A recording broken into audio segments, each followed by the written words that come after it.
bersama saya Nadia Rahmatusifa. Pada kesempatan kali ini, saya akan mengulas seputar beberapa peninggalan bercorak Hindu-Buddha yang terdapat di Museum Nasional Indonesia. Sebelum itu, perlu diketahui bersama bahwa museum yang didirikan pada 12 April 1778 ini merupakan museum tertua dan terbesar di Indonesia. Museum Nasional menyimpan peninggalan-peninggalan sejarah yang sangat lengkap yang diklasifikasikan menjadi beberapa kategori seperti prasejarah, arkeologi, etnografi, biografi, sejarah, keramik, dan numismatik. Secara keseluruhan, jumlah peninggalan yang terdapat di museum ini mencapai 197.000, termasuk di dalamnya adalah merupakan bagian dari kategori arkeologi yang berkaitan erat dengan pengaruh Hindu-Buddha di Nusantara.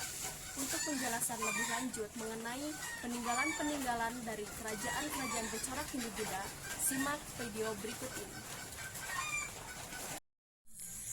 Sejarah kerajaan di Indonesia tidak terlepas dari periode kerajaan Hindu-Buddha. Munculnya kerajaan-kerajaan ini tentunya juga dipengaruhi oleh kedatangan agama tersebut di Nusantara. Salah satu bukti sejarah dari peradaban kerajaan-kerajaan bercorak Hindu-Buddha adalah beberapa peninggalan yang dibuat oleh penguasa kerajaan pada saat itu. Contoh peninggalan bercorak Hindu-Buddha yang ada di Museum Nasional diantaranya berasal dari Kerajaan Kutai yang terletak di Kalimantan Timur. Salah satu bukti sejarah dan peninggalan dari Kerajaan Kutai yakni ditemukannya Prasasti Mulawarman. Prasasti Mulawarman terdiri dari 7 yupa, namun dari 7 yupa yang ditemukan tersebut hanya 4 yang dapat diterjemahkan. Hal tersebut dikarenakan 3 dari 7 yupa yang ditemukan memiliki kondisi yang aus, sehingga aksara yang dipahat tidak dapat terbaca. Prasasti Mulawarman berisi mengenai silsilah Raja Mulawarman, yaitu disebutkannya Sri Maharaja Kudungga dengan anaknya yang bernama Aswawarman dan memiliki 3 orang anak, yang salah satu anaknya bernama Mulawarman, yang dikisahkan memiliki adab baik, kuat, dan berkuasa. Selain itu, Prasasti Mulawarman juga berisi mengenai kebaikan budi dan kebesaran Raja Mulawarman yang memberikan sedekah yang berlimpah dan mengorbankan 20.000 ekor sapi. Dilihat dari sisi bahasa, prasasti ini dibuat oleh kalangan Brahmana. Atas kebaikan Mulawarman, para Brahmana membuat yupa sebagai bentuk memperingati jasanya. Kemudian kita beralih ke Kerajaan Tarumanegara. Tarumanegara merupakan salah satu kerajaan besar yang pernah berdiri di Indonesia. Ada beberapa peninggalan yang membuktikan keberadaan kerajaan ini. Salah satunya adalah Prasasti Ciaruteun. Prasasti Ciaruteun berisi tentang kehebatan Raja Purnawarman. Dilengkapi dengan gambar telapak kaki yang diketahui merupakan kaki Raja Purnawarman. Cap telapak kaki melambangkan kekuasaan raja atas daerah tempat ditemukannya prasasti tersebut. Hal ini berarti menegaskan bahwa kedudukan Purnawarman yang diibaratkan sebagai titisan dari Dewa Wisnu dianggap sebagai penguasa sekaligus pelindung rakyat. Penggunaan cetakan telapak kaki pada masa itu mungkin dimaksudkan sebagai tanda keaslian, mirip dengan tanda tangan zaman sekarang. Hal ini mungkin sebagai tanda kepemilikan atas tanah. Selanjutnya adalah Prasasti Kota Kapur yang berasal dari Kerajaan Sriwijaya.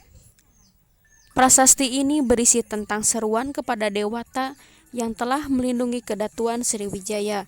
Kemudian, prasasti ini juga berisi tentang ancaman atau kutukan kepada para pemberontak, baik itu yang berada di bawah kekuasaan Sriwijaya atau orang yang bersekongkol dengan pemberontak, yang berbicara dengan pemberontak, yang mendengarkan kata pemberontak, yang mengenal pemberontak, yang tidak hormat, yang tidak patuh dan setia pada Datu Sriwijaya dan pada mereka yang telah diangkat oleh Datu Sriwijaya sebagai Datu.